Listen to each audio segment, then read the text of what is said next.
ఈ పచ్చడిని అండి నేను గడ్లుప్పు వేశానండి. ఈ వీడియో మీరు మొదటి నుండి చూస్తే చక్కగా నేను కొలతలతో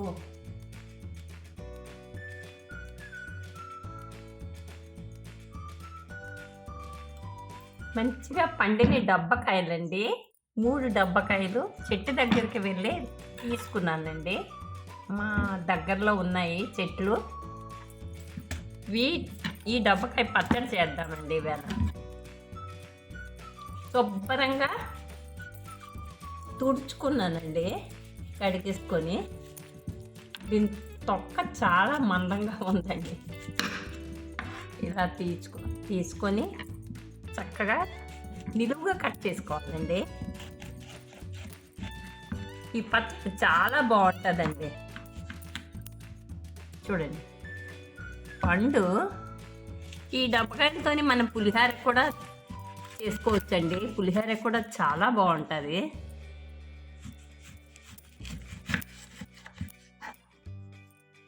ఇలా ముక్కలు కోసుకోవాలండి.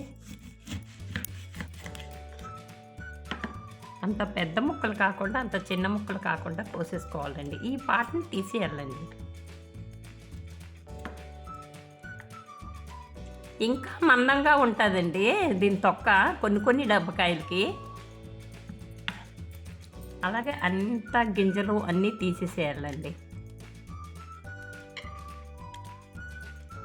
చేదు అనిపిస్తుందండి ఇవి. ఇప్పుడు వీటిని నేను చిన్న పీస్ అయితే చేయడం లేదండి, పెద్ద పీసులో చేస్తున్నాను. ఒకదానికి 3 ముక్కలు తీసుకున్నానండి.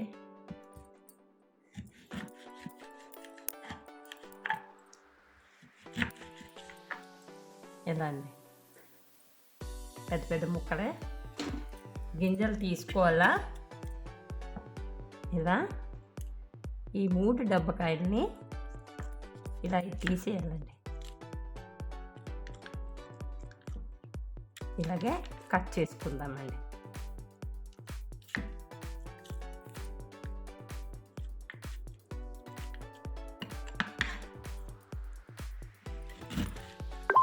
పెద్ద ముక్కలు కూడా బాగుంటాయండి. ఊరిన తర్వాత ఇది చాలా బాగుంటుందండి దీని తొక్క. డబ్బకాయ 3 డబ్బకాయల్ని కట్ చేసుకున్నానండి. ఈ పచ్చడి చిన్నపిల్లలు కూడా పెట్టుకోవచ్చండి, వాళ్ళ కోసం నేను చెప్తున్నాను. ఏ పచ్చడి చేసుకున్నండి మనం ఇలా కొలుచుకొని ఉప్పు వేసుకుంటే మనకి పచ్చడి అనేది పాడైపోదండి. ఇది ఒక చిన్న ట్రిక్ అండి. అంచనా ప్రకారం వేసేయకుండా ఇలా కొలుచుకోవాలండి. ఇది 1 కప్పు అండి. అలాగే ఈ ముక్కలన్నీ నేను కొలిచి పెట్టాను.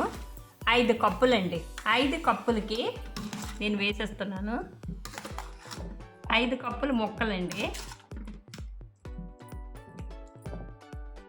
ఫుల్గా నేను గడ్లు తీసుకున్నానండి. ఫుల్గా 1 కప్పు సాల్ట్ వేసుకోవాలండి. ఫుల్ మ్యాంగో పచ్చడి చేసిన టమాటీ కంటే కొలుచుకోక్కర్లేదు. మ్యాంగోసు, నిమ్మకాయ పచ్చడి ఇవన్నీకి 5 కప్పులు తీసుకుంటానండి ముక్కలు. 1 కప్పు అండి సాల్ట్ తీసుకుంటాను. ఇలాగ మనం పెట్టుకున్నామంటే అండి పచ్చడి చాలా రోజులు నిల్వ ఉంటుందండి. కొంచెం ఉప్పు కాదండి, పసుపు. ఇలా ముక్కలన్నీ ఈ గిన్నెలో వేసేద్దామండి. వేసి పైన కూడా ఉప్పు వేసి కలిగి పెట్టేసి 3 రోజులు అట్టే పెట్టాలండి.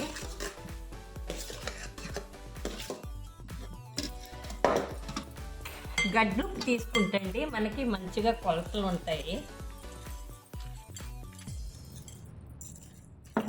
ఉప్పు అయిపోతుంది అని పచ్చడి అంటే కొంచెం సాల్ట్ ఉండాలి కదండి.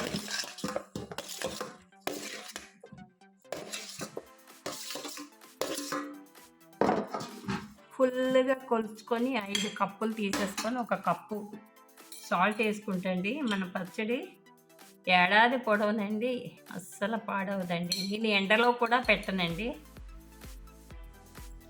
పసుపు వేసుకున్నాను, ఇంకా మీద ఉప్పు వేసేసి మూత పెట్టేస్తానండి. 3 రోజులు అలాగా ఊరుతుంది.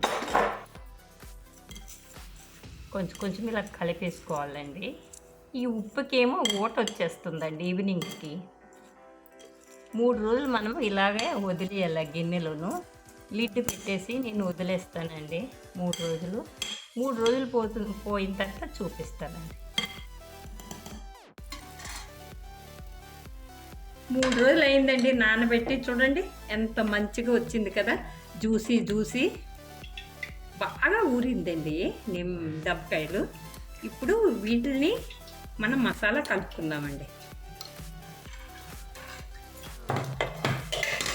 మసాలాకండి నేను స్పూన్నర మెంతులు తీసుకున్నానండి. మెంతులు కొంచెం ఎక్కువే తీసుకున్నానండి. ఇవి దోరగా వేయించుకోవాలా.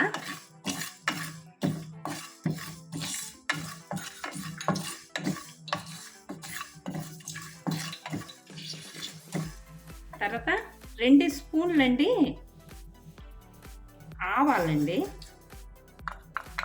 నా పచ్చళ్ళన్నీ నార్త్ సైడ్ పచ్చళ్ళండి. ఇవి చాలా టేస్టీగా ఉంటాయండి. ఈసారి మీరు ఇలాగా ప్రిపేర్ చేసుకోండి. మనం ఈ ఏడాది పచ్చడి చేసుకున్నాం అనుకోండి, చక్కగా మూత పెట్టి బయటే నేను ఉంచుతానండి. మళ్ళీ నెక్స్ట్ ఇయర్ కూడా మూత తీస్తే అలాగే గుమ్ముగుమ్ములాడుతూ వాసన వస్తుంటుందండి. ఆవాలు కొంచెం వేగాలండి. అలాగే అండి సోంపు తీసుకున్నానండి, ఇది స్పూన్నర. ఇది కూడా ఇలాగ చక్కగా వేయించుకోవాలండి.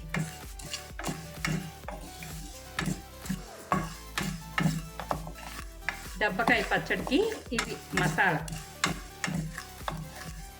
ఇవి కొంచెం అంత దూరగా అంతగా మాడిపోయినంత వేయించక్కర్లేదులేండి, కొంచెం వేయించుకుంటే చాలు, మంచి వాసన వస్తాయి. వేగిపోయిందండి, దించేస్తున్నాను. దబ్బకాయ కోసం అండి కొంచెము బెల్లం అండి, బెల్లం కరగబెట్టుకుందాం. 1 కప్పు తీసుకున్నాను. వాటర్ వేసండి. ఇది కొంచెం కరిగించి వడగట్టుకుంటానండి, ఎందుకంటే దీంట్లో చిన్న నలకలున్నే మనకు వచ్చేస్తాయి. అలాగే అండి మసాలాన్ని మిక్సీ పట్టుకుందామండి. మిక్సీ పట్టుకోనండి ఈ వెల్లుల్లి కూడా దీంట్లో వేస్తాను, చూపిస్తానండి. ఇది ఉడకని ఇక్కడ బెల్లం అండి కరిగిపోయింది. మనం వడగట్టుకుందామండి. ఇది స్టవ్ మీద పెట్టేసి చూడండి, దీంట్లో నలతలు వగైరే ఉంటాయండి, అడుగుని చేరిపోతాయండి. చూడండి దీంట్లో ఎంత నలతలు ఉన్నాయి, కనిపిస్తున్నాయి కదా. ఇది దగ్గరకు పాకం పట్టుకుందామండి. స్టవ్ వెలిగిస్తాను, దగ్గరకు రావాలి. ఇక్కడ మసాలా పొడి చూపిస్తున్నానండి. ఇది మిక్సీ పట్టుకున్నాను కదా, దీంట్లోనే వెల్లుల్లి వేసేసండి ఒక్క తిప్పుతానండి. ఒక్క తిప్పేసి మనం పచ్చడిలో వేసుకుందాం. బెల్లం పాకం అండి ఇలా తీసుకున్నాను, ఇది ఇంకా అయిపోయింది. ఇది చల్లారితే మనం కలిపేసుకుందామండి పచ్చడిలో. ఇక్కడ ఆయిల్ పెట్టానండి, ఆయిల్ మరుగుతుంది, ఇంకా మరగలేదు. మనం పచ్చళ్ళకండి నువ్వుల నూనెనే, పల్లీల నూనెనే, మస్టర్డ్ ఆయిల్ తీసుకోవాలండి. రిఫైన్డ్ ఆయిల్ అయితే మన పచ్చడి టేస్ట్ ఉండదండి. ఇక్కడ పచ్చడిలో నేను కారం కలుపుతానండి. కారం కూడా కొలుచుకొని వేసుకుంటున్నానండి. ఈ కప్పే కదా తీసుకున్నాను. ఈ దబ్బకాయ కదండి పుల్లగా ఉంటుంది.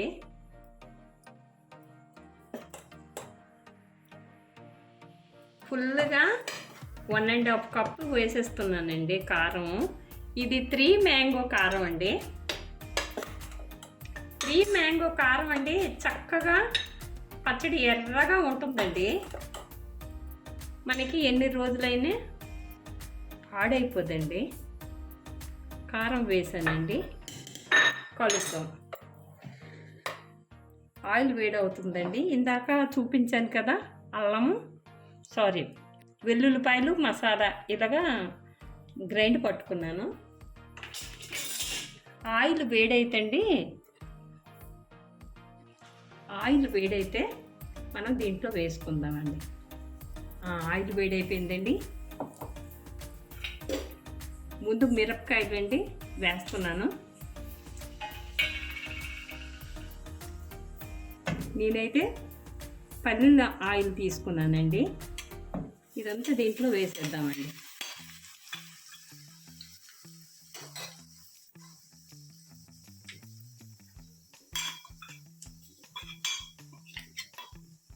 ఇది చాలా టైం మనకి వేగక్కర్లేదండి. లైట్గా వేగితే సరిపోతుందండి. వెల్లుల్లిపాయలు వాసన పోవాలి.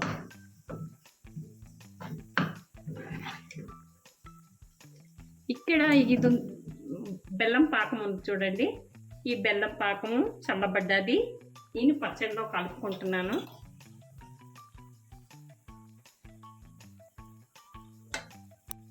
చల్లబడిన తర్వాతే మీరు కలిపేసుకోండి, ఎందుకంటే పచ్చడి పాడైపోతుంది.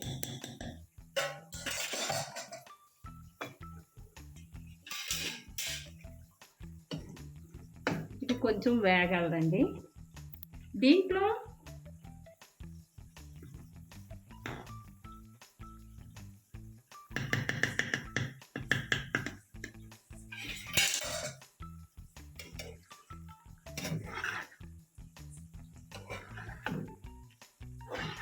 ఇంత వేగితే సరిపోతుందండి. నేను స్టవ్ కట్టేస్తున్నాను. ఈ ఆయిల్ చల్లబడితే పచ్చడిలో కలుపుతానండి. కొద్దిసేపు చల్లార్చాలండి. ఈలోగా మనం పచ్చడి కారం అండి, కారంలో కొంచెం వేడి ఆయిల్ వేస్తే బాగుంటుంది. అందు విషయమే నేను కారం కలపడం లేదు.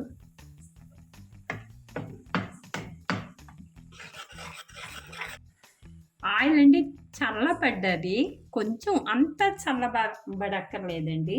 ఈ కారం ఉంది కదా, ఇప్పుడండి కేర్ఫుల్లీ మీరు ఈ పచ్చడిలో వెయ్యాలండి.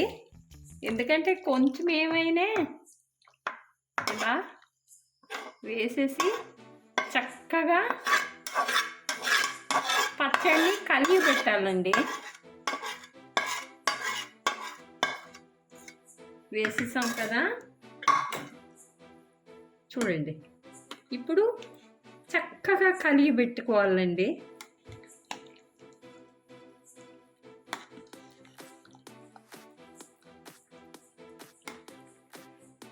ఆయిల్ కూడా అండి, నేను ఏ గిన్నె కొలతలు తీసుకున్నానో దాంతో 3 కప్పుల ఆయిల్ తీసుకున్నానండి. పచ్చడి అంటే కొంచెం ఎక్కువ ఆయిల్ ఉండాలి కదండి, నిలువ పచ్చడి.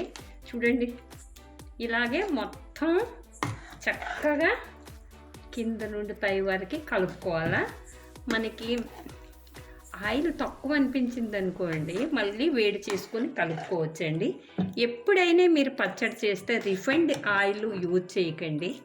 పల్లీల నూనెనా, నువ్వుల నూనెనా, మస్టర్డ్ ఆయిల్నే, ఈ 3 ఆయిల్తో మనం చేసుకుంటండి మన పచ్చడి చాలా బాగుంటుందండి. ఇది డబ్బకాయ పచ్చడి కదండి, కొంచెం పులుపు ఎక్కువ ఉంటుందని నేను కొద్దిగా బెల్లం కలిపాను.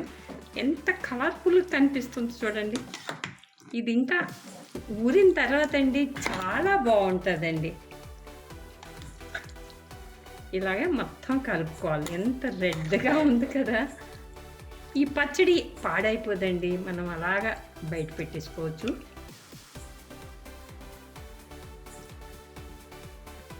చూపించానండి. ఈ బోటల్లో మనం స్టోర్ చేసే మునుపండి బోటల్లో చక్కగా కడుక్కొని మంచిగా ఎండబెట్టుకోవాలండి. తడి లేని బోటల్లో మనం పచ్చడిని నిలువ ఉంచుకోవాలండి. ఈ నిలువ ఉంచుకున్న పద్ధతి కూడా కొంచెం కూడా తడి తగలకూడదండి. ఇలా నిలువ ఉంచుకుంటున్నాను, ఇలా బాటిల్లో ఎత్తుకుంటున్నాను. మళ్ళీ మనం యూజ్ చేసేటప్పుడు కూడా అండి స్పూన్లు తడి లేకుండా చూసుకోవాలండి. ఇలా మనం నిలువ చేసుకున్నాం కదా పచ్చడిని,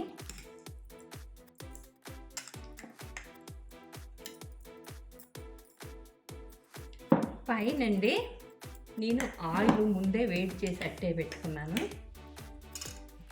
ఆయిల్ ఇలాగా పైన పోసేసుకోవాలండి. ఇలా ఉండాలండి పచ్చడికి. ఎప్పుడు కూడా మనం యూజ్ చేసేటప్పుడు తీసేసుకొని ఆయిల్ అలా వేసేసుకొని మళ్ళీ ఇలాగ ఫుల్గా బాటిల్లో పైకి తేలినట్టే ఆయిల్ ఉంచుకుంటే ఆ పచ్చడి ఎప్పుడు కూడా పాడవదండి. చూడండి ఆయిల్ వేసాను కదా, ఇలాగ టైట్గా మూత పెట్టుకొని మనం స్టోర్ చేసుకోవచ్చు. ఈ వీడియో కనుక మీకు నచ్చినట్టుంటండి లైక్ చేయండి, షేర్ చేయండి, కామెంట్ చేయండి. ప్లీజ్ అండి నా ఛానల్ని సబ్స్క్రైబ్ చేసుకోండి. మీరు చూసే వారందరూ ఒక లైక్ ఇవ్వండి. ఓకే అండి, ఉంటాను. కొత్త వీడియోతో మీ ముందు ఉంటాను. Thank you.